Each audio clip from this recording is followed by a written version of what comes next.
कैसे हो आप सब। हम लोगों ने सॉलिड स्टेट की थ्योरी को कंप्लीट कर लिया है।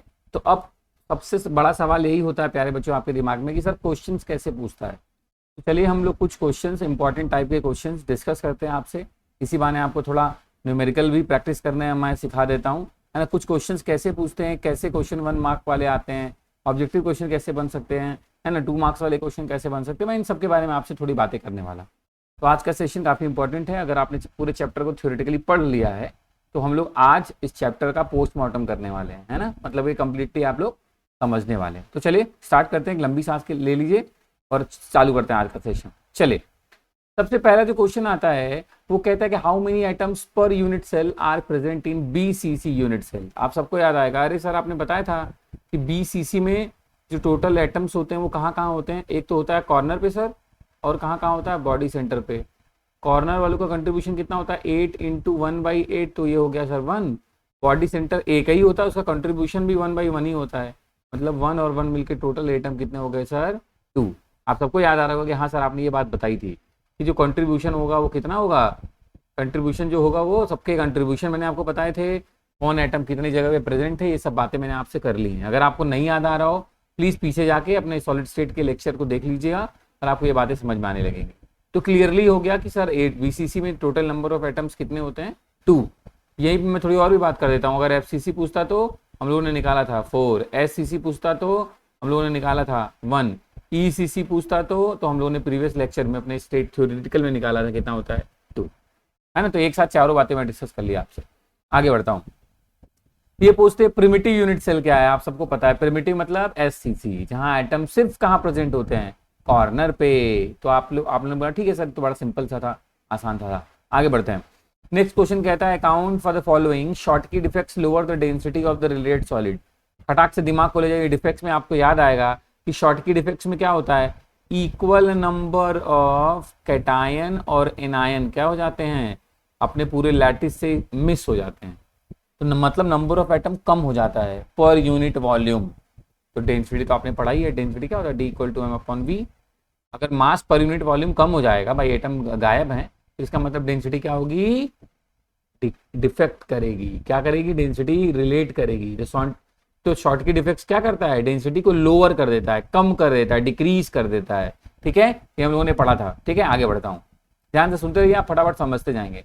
कह रहा है what type of stoichiometric defects is shown by NaCl। अब आपको मैंने कुछ बातें रिलेट करके बताई थी कि शॉर्टकी में याद रखिएगा, फ्रैंकल में याद रखिएगा एग्जांपल्स को, है ना, नॉन स्टाइकियोमेट्रिक में मेटल एक्सेस में याद रखिएगा, है ना। तो ये सब आपने एक एक करके समझा था। तो कह रहा है what type of stoichiometric defect. देखो ये स्टाइकियोमेट्रिक, नॉन स्टाइकियोमेट्रिक कहता तब तो मेटल एक्सेस वाला था ये, लेकिन स्टाइकियोमेट्रिक कह रहा है तो वो दो ही तरीके का होता है, शॉर्टकी एंड फ्रैंकल। जो हायर कोऑर्डिनेशन नंबर वाले होते हैं वो कौन सा दिखाते हैं, शॉर्टकी, और जो लोअर कोऑर्डिनेशन नंबर वाले होते हैं वो क्या दिखाते हैं, फ्रैंकल। जैसे उसने NaCl पूछा तो शॉर्टकी दिखाएगा, सीजियम क्लोराइड पूछता तब भी शॉर्टकी दिखाएगा, लेकिन अगर वो ZnS पूछ लेता तब आप बोलते हैं, अब यही क्वेश्चन हो जाता है what type of stoichiometric defect shown by ZnS, तो आपका आंसर क्या होता है बेटा, फ्रैंकल। और एक और है जो दोनों दिखाता है, याद करिए कौन सा है, AgBr, जो शॉर्टकी भी दिखाता है और फ्रैंकल भी दिखाता है। ठीक है, मतलब एक क्वेश्चन के साथ हम लोग 4 और क्वेश्चन की प्रैक्टिस कर पा रहे हैं, रखिएगा दिमाग में रखिएगा। कह रहा give an example to each of the molecular solid and ionic solids. जब मैंने क्रिस्टलाइन सॉलिड्स का क्लासिफिकेशन पढ़ाया था तब मैंने बोला था प्यारे बच्चों ध्यान रखिएगा, इनके एग्जांपल्स पूछे जाते हैं। ठीक है, तो आपको पहचानना है, बताना है, एग्जाम्पल देना है मॉलिक्यूलर एंड आयनिक का। तो आपको ढेर एग्जाम्पल मैंने पढ़ाया है। मॉलिक्यूलर मतलब कौन से वाले, वही डाइपोल डाइपोल वाले, इंड्यूस डाइपोल वाले, हाइड्रोजन बॉन्ड्स वाले, तो आपने जवाब दे दिए। आयनिक बने मतलब आयनिक सॉलिड जो आयनिक कंपाउंड्स हो आपके सामने लिखे हैं। ठीक है, तो आप कोई सा भी जवाब दे सकते हैं, not a big deal. Okay, चलिए आगे बढ़ते हैं। कह रहा calculate the packing efficiency of a metal for a simple cubic lattice. पहले तो मैं आपको याद दिला दूं कि पैकिंग फ्रैक्शन या पैकिंग इफिशियंसी आपने पढ़ा है, SCC में कितना होता है 52.4, BCC में कितना होता है 68%, FCC में कितना होता है 74%। पहले तो आपको ये तीनों याद है।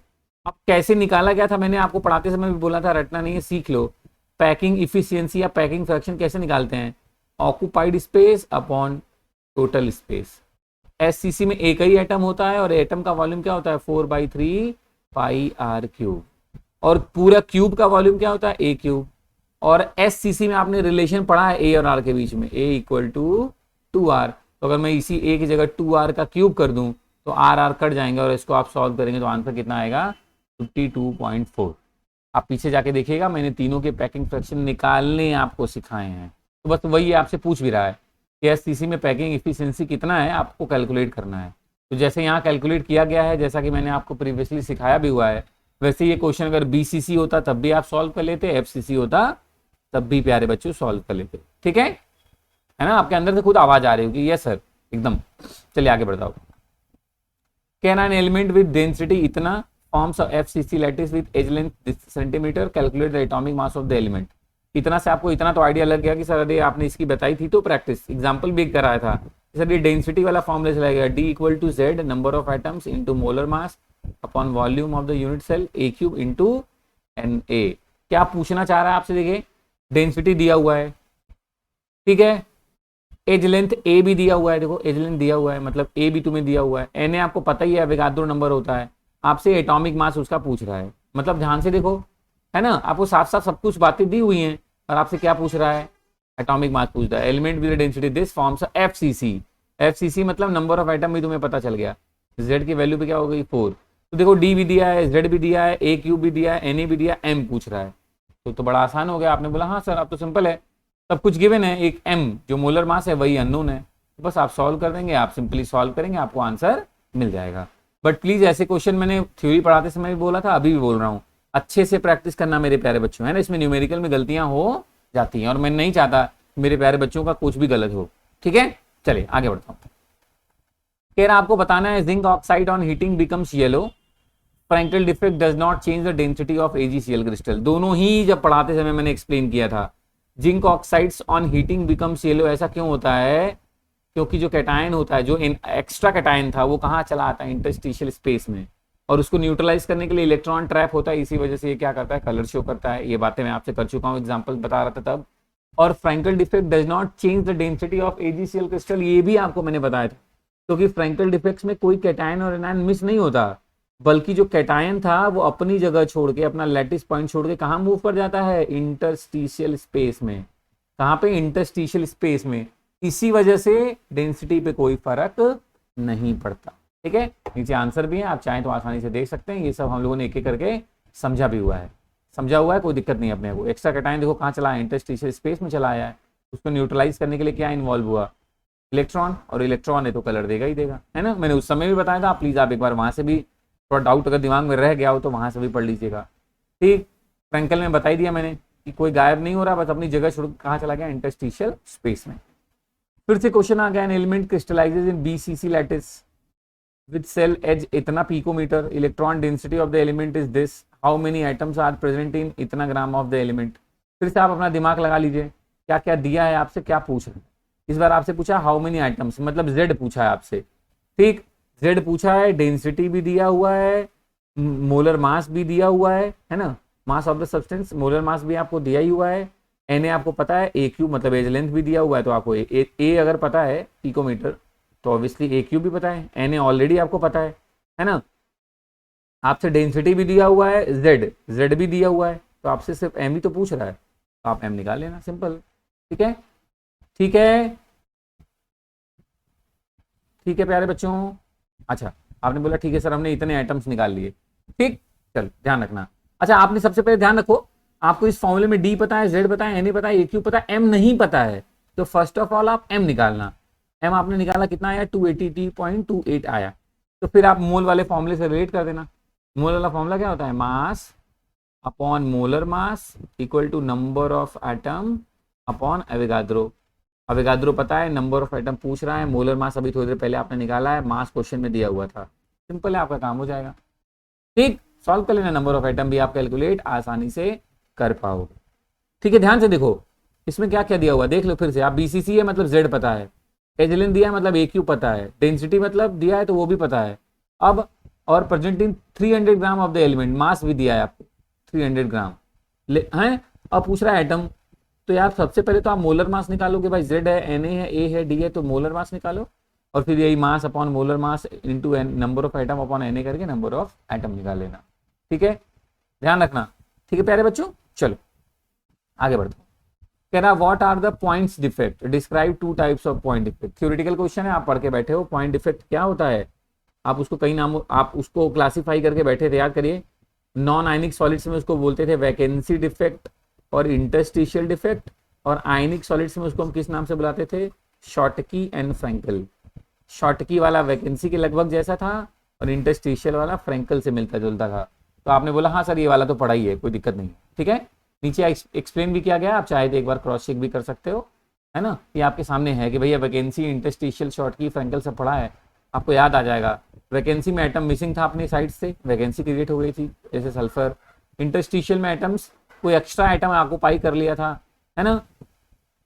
फ्रैंकल में क्या होता है, एटम फिर से वही इंटरस्टिशियल स्पेस में चला जाता है, मैंने बोला अभी उसी से मिलता जुलता है। और शॉर्टकी क्या है, वैकेंसी से मिलता जुलता है, इक्वल नंबर ऑफ कैटायन और एनायन मिस हो जाता है। ये कुछ प्रैक्टिस के क्वेश्चन थे, जिन्होंने आप प्रैक्टिस करेंगे तो आपका थोड़ा और चैप्टर स्ट्रांग होगा। कुछ और भी क्वेश्चन मैंने ढूंढे आपके लिए, उनको भी कर ही लेते हैं, है ना, फिर सेशन को कंप्लीट करते हैं। कह रहा what type of interaction holds the molecular together in a polar. Polar में कैसा इंटरेक्शन होता है, डाइपोल डाइपोल इंटरेक्शन। सबने पढ़ा, आपको याद आ गया होगा। पोलर में कैसा इंटरेक्शन होता है प्यारे बच्चों, डाइपोल डाइपोल इंटरेक्शन होता है। दूसरा कह रहा what is the formula of the compound in which the element Y form CCP। देखो Y फॉर्म कर रहा है CCP, CCP मतलब आपने पढ़ा है, CCP मतलब FCC, CCP मतलब cubic close packing, it's a type of FCC। FCC में टोटल एटम कितने होते, 4, मतलब कह रहा है Y जहां पे भी है नंबर 4 है वो। और कह रहा है CCP lattice and atoms of X, X क्या करता है, ऑक्यूपाई करता है 1/3 of the tetrahedral words, 1/3 of the tetrahedral words. तो हम लोग बात करते हैं इसके आगे वाली, चलो एक एक करके डिस्कस करते हैं कि हम लोग क्या बातें करने वाले हैं, ठीक है। तो अगर मैं कहूं कि आपने पढ़ा है किसी भी यूनिट सेल में नंबर ऑफ एटम अगर n होते हैं, तो उसमें ऑक्टाहाइड्रल बाइट्स n ही होता है, और टेट्राहाइड्रल बाइट्स कितना होता है, 2n होता है। तो अगर आपने यहाँ पे एटम देखा कितने हैं, 4, तो x क्या है, कह रहा है टेट्राहाइड्रल बाइट्स कितना होना चाहिए, डबल, मतलब 2n मतलब 8, लेकिन ये है कितना, 1/3। बस आपने बस ऐसे क्वेश्चन कैसे लगाते हैं, सिंपल है, जो बोल रहा है उसको लिखो। कह रहा है Y CCP पे है, CCP मतलब FCC का टाइप है, तो आपने लिख दिया Y और लिख दिया 4। X के लिए गए तो वो कह रहा है टेट्राहाइड्रल वर्ड्स को ऑक्यूपाई करता है, तो अगर नंबर ऑफ एटम 4 है तो टेट्राहाइड्रल वर्ड्स कितना होता है, डबल, तो हमने लिख दिया 8। लेकिन सारा ऑक्यूपाई नहीं कर रहा, क्वेश्चन देखिए लिखा है 1/3, तो हमने 1/3 कर दिया। अब इसको सॉल्व कर लीजिए, Y हो गया 4, X हो गया 8/3। अब इस फ्रैक्शन को हटाना है तो मुझे 3 से मल्टीप्लाई करना पड़ेगा, तो ये Y कितना हो गया, कह रहे बच्चों ये Y कितना हो गया, 3 से मल्टीप्लाई कर दिया आपने, तो ये Y हो गया 12 और X कितना हो गया 8। इसको सिंप्लीफाई कर दो तो कितना हो गया, 4 3 जा 12, 4 2 जा 8, मतलब ये हो गया आपका Y3 X2। या आप चाहो तो ऐसे भी लिख सकते हो, X2 Y3 फॉर्मूला हो गया। ध्यान रखना ऐसे क्वेश्चन पूछता है, कुछ नहीं करना प्यारे बच्चों, जो बोल रहा है बस वो उतने एटम, आपको पता ही है किसमें कितने एटम होते हैं, उसको लिखते जाओ, सॉल्व करते जाओ, आसान हो जाएगा काम आपके लिए। अब देखो यहाँ पे कुछ बातें आई तो आपको बता देता हूँ। टेट्राहाइड्रल वाइट्स और ऑक्टाहाइड्रल वाइट्स की बातें आई हैं, तो मैं आपको बता देता हूँ कि क्या चक्कर क्या है। देखो ध्यान सुनना इस बात को, ऑक्टाहाइड्रल वाइट्स कहाँ मिलता है, ये मिलता है फेस सेंटर पे और एज सेंटर पे। जितने भी फेस सेंटर है और जितने भी एज सेंटर है वहां क्या मिलता है प्यारे बच्चों, क्या मिलता है, ऑक्टाहाइड्रल वाइट्स। और टेट्राहाइड्रल वाइट्स कहाँ मिलता है, जो भी आपने एज डायगोनल पढ़े थे, एज डायगोनल के कॉर्नर से 1/4 डिस्टेंस पे एक, और इधर से भी 1/4 डिस्टेंस पे एक, मतलब एक एज डायगोनल पे कितना मिलता है, 2 टेट्राहाइड्रल वाइट्स मिलते हैं, 2 टेट्राहाइड्रल वाइट्स मिलते हैं एक एज डायगोनल पे। भाई कॉर्नर से 1/4 डिस्टेंस पे पहला, इधर से कॉर्नर 1/4 पे इधर, तो इसका मतलब एक पे 2 मिल रहे हैं, मतलब टोटल वाइट्स कितने होते हैं एज डायगोनल, 4। तो मतलब टोटल ऑक्टाहाइड्रल वाइट्स कितने, टेट्राहाइड्रल वाइट्स कितने हो गए, 8, है ना। ध्यान से याद कर लो पोजीशन क्या है। ऑक्टाहाइड्रल वाइट्स कहाँ मिलता है, फेस सेंटर पे। फेस सेंटर क्या होता है, 6 फेस सेंटर होता है और कंट्रीब्यूशन उसका होता है 1/2। एक सेकंड मेरे प्यारे बच्चों, सॉरी मिस्टेक है, एज सेंटर पे मिलता है और बॉडी सेंटर पे मिलता है, फेस सेंटर पे नहीं। एज सेंटर पे मिलता है ऑक्टाहाइड्रल वाइट और बॉडी सेंटर पे। एज सेंटर कितने होते हैं, 12, कंट्रीब्यूशन कितना होता है 1/4, मतलब ये हो गया 3, और बॉडी सेंटर 1 ही होता है, तो 1 × 1/1 मतलब ये हो गया 1। तो आप नोटिस करो, देखो ऑक्टाहाइड्रल वाइट्स टोटल कितना मिल रहा, 4, इसका डबल ही तो मिलता है टेट्राहाइड्रल वाइट्स। देखो आपने थोड़ी देर पहले निकाला, वो कितना है, 8। कितना है 8। मैं फिर से आपको बता देता हूँ, डाउट में मत रहो। आपको क्वेश्चन तो आप समझ ही गए, अब मैं आपको बता रहा हूँ क्या कि ऑक्टाहाइड्रल बाइट्स कहाँ मिलता है, टेट्राहाइड्रल बाइट्स कहाँ मिलता है। क्योंकि जब आप ऑब्जेक्टिव सॉल्व करने की प्रैक्टिस करते हो तो वहाँ ये क्वेश्चन आते हैं, मैं आपको बता देता हूँ, आपके दिमाग में रखना। देख लो फिर से अपनी कॉपी में लिख लेना प्लीज कि ऑक्टाहाइड्रल बाइट्स कहाँ मिलता है, ये मिलता है एज सेंटर पे और कहाँ मिलता है बॉडी सेंटर पे। टेट्राहाइड्रल बाइट्स कहाँ मिलता है, ये मिलता है 2 मिलता है इन ईच एज डायगोनल, मतलब आप कह सकते हैं बॉडी डायगोनल पे। एज डायगोनल इसको बोलते हैं एज डायगोनल। और एक एज डायगोनल पे 2 ठो मिलता है, मैंने बता दिया था, कॉर्नर से 1/4 डिस्टेंस पे एक, इधर कॉर्नर से 1/4 डिस्टेंस पे एक, तो हर एक एज डायगोनल पे 2, तो 4 होते हैं, टोटल मिल गया 8, है ना। और कंट्रीब्यूशन निकालना भी थोड़ी देर पहले मैंने सिखाया, या आपने कई बार सीखा भी हुआ है यार। मैं ऑक्टाहाइड्रल बाइट्स का अगर मैं कंट्रीब्यूशन चेक करूं तो कितना आएगा, खुद चेक करो ना। एज सेंटर कितना होता है, एज 12, तो एज सेंटर भी 12, और एक एज का कंट्रीब्यूशन कितना होता है 4, प्लस बॉडी सेंटर का 1, तो ये टोटल कितना हो गया 3 और प्लस 1, मतलब कितना हो गया 4, है ना। और उसका डबल ही होता है टेट्राहाइड्रल बाइट्स में, तो ये ऑब्वियसली 8 ही आएगा, आप चेक कर लोगे तो आपको पता चल जाएगा, हर पे 2 होता है मतलब 8 हो गया। ठीक, चलो प्यारे बच्चों आगे बढ़ता हूँ, ध्यान से मेरी बात सुनना। आपने बोला ठीक है सर, यहाँ पे कुछ इंपॉर्टेंट बातें भी मैंने बताई, आपने ध्यान दिया, ठीक। इन्होंने भी सॉल्व किया, इनका फॉर्मूला x2y3 आया, जैसे मैंने बताया इन्होंने वैसे ही सॉल्व किया है, आप ध्यान रखना। बस मतलब याद रखना, CCP मतलब क्या है, FCC मतलब क्या है, दिमाग में रखना। कह रहा है express the relationship between atomic radius r and edge length e in the FCC। ये FCC में बोल रहे हैं, आपको मैंने तीनों बता रखा है। SCC में a = 2r, BCC में a√3 = 4r, FCC में a√2 = 4r। और मैंने बकायदे आपको तीनों डिराइव करना सिखाया था, रटना नहीं सिखाया था, मैंने प्रॉपर आपको डिराइव करना सिखाया था। तो मतलब ये क्वेश्चन ऐसा आ सकता है, तो आप बाकी 2 भी प्रैक्टिस कर लेना, ठीक है, तो आपको आसान हो जाएगा। सीधे आंसर पूछ रहे हैं आपको, ऐसे भी आपको निकालना डिराइव करना भी मैंने सिखाया है, अब एक बार क्रॉस चेक कर लेना। कह रहा which stoichiometric defects increase the density of the solid, कौन डेंसिटी को इंक्रीज करता है। तो आपने बोला सर स्टाइकोमेट्रिक तो 2 ही पढ़े हैं, फ्रैंकल और शॉर्टकी। फ्रैंकल में कोई इफेक्ट नहीं है, और शॉर्टकी क्या करता है, डिक्रीज करता है ना।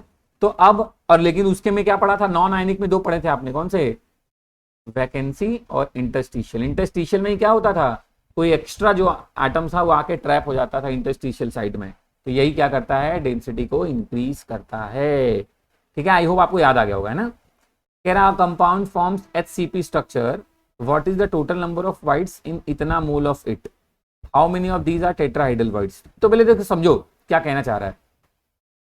कह रहा 0.5 मोल का मतलब समझो, 1 मोल मतलब होता है 6.023 इंटू 10⁻23, 0.5 मोल मतलब उसका आधा 3.011 इंटू 10⁻23। इतने तो एटम हो गए HCP में, है ना। अब क्या होता है, अब जितने एटम है उतने ही ऑक्टाहाइड्रल बाइट्स होता है, और उसका डबल क्या होता है, टेट्राहाइड्रल बाइट्स होता है। आपने अभी तो पढ़ा, तो टोटल बाइट्स क्या है, इनको जोड़ देना, है ना, 2 इंटू दिस, तो ये आपका टेट्राहाइड्रल बाइट्स है, ये ऑक्टाहाइड्रल बाइट्स है, टोटल दोनों को जोड़ देना, ये टोटल बाइट्स है। तो बड़ा सिंपल है, आपको नंबर ऑफ एटम ही तो चेक करना है बस, और एटम के लिए इन्होंने दिया ये 0.5 मोल, बस आपको पता चल गया 1 मोल का मतलब कितने एटम, तो 0.5 में कितने, अब जितने एटम है उतना ही ऑक्टाहाइड्रल बाइट्स, उसका डबल टेट्राहाइड्रल बाइट्स, काम आसान हो गया, है ना प्यारे बच्चों। चलो बहुत बढ़िया। कह रहा है क्रोमियम मेटल क्रिस्टलाइजेज इन BCC, BCC बोलते ही समझ में आ गया, Z की वैल्यू कितनी हो गई 2, एज लेंथ दिया हुआ है, एज लेंथ कितना दिया है 287 पिकोमीटर, आप इसको चेंज करना सेंटीमीटर में। Calculate the atomic radius of the chromium, तो सबसे पहले तुम क्या निकालोगे, क्या निकालोगे, दिमाग लगाओ। BCC की बात चल रही है, आपको एज लेंथ दिया हुआ है, R पूछ रहा है, तो BCC में रिलेशन आपने पढ़ा है, क्या होता है, a√3 = 4r। को डेंसिटी वेंसिटी दिया नहीं था तो वो फॉर्मूला लगाने की कोई जरूरत नहीं, a√3 = 4r, ए दिया हुआ है, √3 है, 4 है, R की वैल्यू निकालनी, तुम्हें आसानी से निकाल लोगे, ठीक है। ऐसे बहुत सारे ऑब्जेक्टिव में ऐसे क्वेश्चन बनते हैं, ध्यान रखिएगा। आपको लगता है ये ऑब्जेक्टिव थोड़ा, ये तो न्यूमेरिकल, लेकिन ऑब्जेक्टिव पूछेगा ना, आपको टिक करना पड़ेगा निकाल के फटाक से, ठीक है। चलो बहुत बढ़िया, ठीक, चलो निकाल लोगे, मतलब आप समझदार हो, आगे बढ़ रहा हूँ। Can an element with density this forms FCC, मतलब D भी दे दिया, Z भी दे दिया, एज लेंथ भी दे दिया, मोलर मास पूछ रहा है। आपने बोला अरे सर तो आसान है, सीधे सीधे फॉर्मूले पे लगा देंगे, कोई दिक्कत नहीं सर, आप तकलीफ मत उठाइए, लगा लेंगे हम लोग। फिर कह रहा है एल्यूमिनियम क्रिस्टलाइजेज इन CCP, मतलब FCC, रेडियस दिया हुआ है this, what is the length of the side of the unit cell. FCC में R की वैल्यू दी है, तो A की वैल्यू तो निकाल ही लोगे तुम, अभी हमने पढ़ा था रिलेशन A और R के बीच में, और कह रहा है how many unit cell are there in 1 centimetre cube of the aluminium. How many unit cell कितना है 1 centimetre cube of the aluminium. तो सिंपल है, पहले आपने रिलेशन निकाल लिया, उससे आपको पता चल गया, और ए पता चल गया तो ए क्यूब पता चल गया, है ना। अब आपको यूनिट सेल का वॉल्यूम पता है और टोटल वॉल्यूम उन्होंने दिया है कितना सेंटीमीटर, उससे अपने एक वॉल्यूम वाले को डिवाइड कर दीजिए, आपको पता चल जाएगा कितने यूनिट सेल मिलेंगे। भाई आपको क्या पता चला, आपको ए पता चल गया तो आप अपने यूनिट सेल का तो निकाल ही लोगे कि भाई ए क्यूब करके अपने यूनिट सेल का वॉल्यूम निकाल लेना, है ना। जैसे मैंने आपसे बोला कि आपके पास 100 रुपए हैं और आपको 10 रुपए देने हैं एक एक बच्चे को, तो कितने बच्चे को दोगे, तो आप क्या करते हो, टोटल रुपए को एक बच्चे के रुपए से डिवाइड कर देते, तो आपको पता चलता 10। वही हाल यहाँ है, आपके एक यूनिट सेल का वॉल्यूम एक क्यूब आप निकाल लियो और वो हमसे पूछ रहा है टोटल इतना वॉल्यूम, इतना सेंटीमीटर क्यूब वॉल्यूम है, तो कितने यूनिट सेल आएंगे। तो ऊपर टोटल लिखो, नीचे एक का लिखो, डिवाइड कर दो, आंसर आ जाएगा, है ना। तो बच्चों वाला काम है प्यारे बच्चों, और तुम लोग तो मतलब इंटेलिजेंट हो, कोई टेंशन ही नहीं है। अगर कह रहा है an element crystallizes in BCC lattice, दे दिया बीसीसी मतलब जेड पता चल गया, एज लेंथ 500 pm है, ये भी पता चल गया, डेंसिटी भी दिया है पता चल गया, हाउ मेनी एटम्स पूछ रहा है इन 300 ग्राम। ऊपर हमने ये वाला क्वेश्चन किया था, ये वाला क्वेश्चन बोर्ड्स में बहुत बार पूछा गया, इसलिए देखो रिपीटेड है, आप निकाल लेना प्लीज। पहले मोलर मास निकालना, फिर उसके बाद वही मोल्स वाला फॉर्मूला लगा लेना, mass upon molar mass equal to number of atom upon Avogadro, और आपको आपका आंसर मिल जाए। ये हम लोग क्वेश्चन वहाँ किया था, है ना, बस थोड़ा डाटा अलग अलग है ना, वहाँ पे डाटा कुछ और था, यहाँ पे डाटा कुछ और, आप सॉल्व करें ना, कोई दिक्कत नहीं। ठीक है प्यारे बच्चों, ठीक, चलो अब ये सबसे लास्ट जिसको डिस्कस करना बड़ा जरूरी है, सबसे लास्ट है आपका चैप्टर का, लेकिन यहाँ से क्वेश्चन बहुत सारे पूछे आते हैं। कुछ सॉलिड्स के बारे में हमें जानना है कि उसमें एटम्स कहाँ प्रेजेंट होते हैं, उनका कोऑर्डिनेशन नंबर क्या है।